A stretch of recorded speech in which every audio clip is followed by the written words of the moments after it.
Lance here from JVC Paints. Today I've got a Battle for the Reichstag work in progress update. I'm going to try and keep it short today. It's really, really hot. This is like the 6th time I've done this. So anyways, here you can see is the tower. I did this tower maybe about 2 months ago. There's a video about it. It's all weathered. I've got the blast marks on it, some burn marks and stuff. And over here we've got the other tower. All I've done here is I've just painted it up, but it doesn't. I don't have any weathering on it yet so far. So I'm going to wait to do all the weathering when I get everything done. And when my mojo came back, I was able to do the central part of the building and the 2 corridor wings.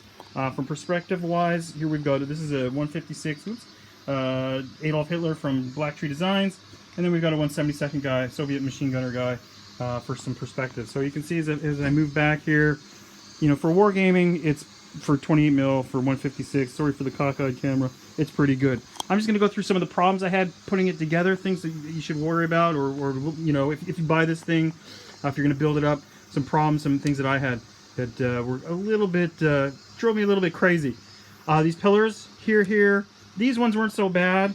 These pillars were kind of but especially these pillars here, you've got to really, how can I say, you've got to bevel the edges and you got to sand so you got to bevel the male slot, the male edges, and you have to sand down the female attachments, because if you don't, it is a super tight fit. And the more glue you put on it, the more sort of, because it's made out of MDF, it gets a little bit soggy. So you should dry fit stuff and then glue it. That's what I found. A lot of times it was a really tight fit, so you didn't need to use that much glue.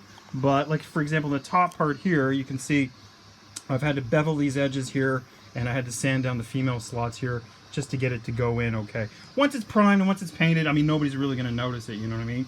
There's a few other things I kind of, you know, I messed up. I cut one here or whatever. But overall, it took a while, but it finally went together okay. Let's take a look at the back here. I'm going to cut the camera. We'll take a look at the back. All right, so here's the back. As you can see, there's enough space there that interior stuff can be done on it. And I intend to do some interior work, especially in the central hall. I think it's kind of cool.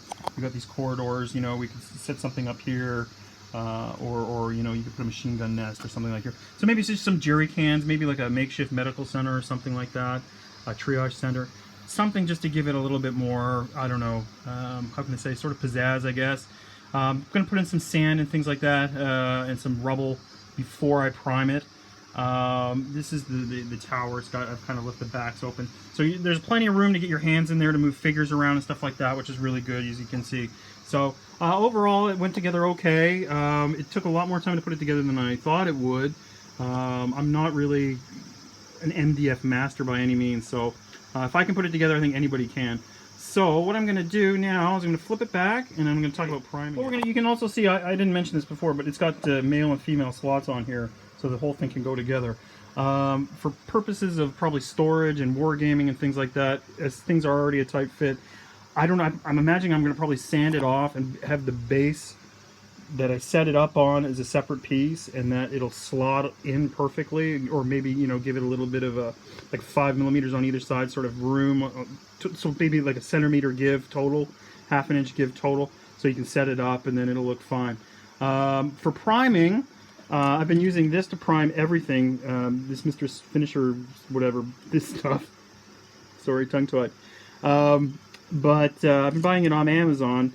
But it went from about 531 yen a can from last year. Now it's up to, like, it was up to 700 yen, and the last time I checked, it was about 1,400 yen. That's like 12 bucks ish US. I don't know what that is in pounds. Probably about 10 pounds, which is kind of, let's face it, for a 170 milliliter can. I mean, this isn't that big.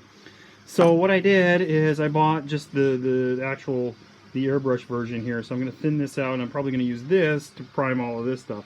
Now, the fact that it's like, oh, there's the clock. The fact that it's probably about 9,000 degrees outside kind of forbids me getting that all done today. So next time you guys see this, it'll be primed. Hopefully everything will be at this stage. And that'll probably be the next update, and then I'll go on to the weathering and things like that. So I'm just going to put a snap up at the end. Thanks for watching, guys. A quick one today. Hope everybody's projects are going well. Keep those brushes moving, and we'll talk to you in the next one. Bye-bye.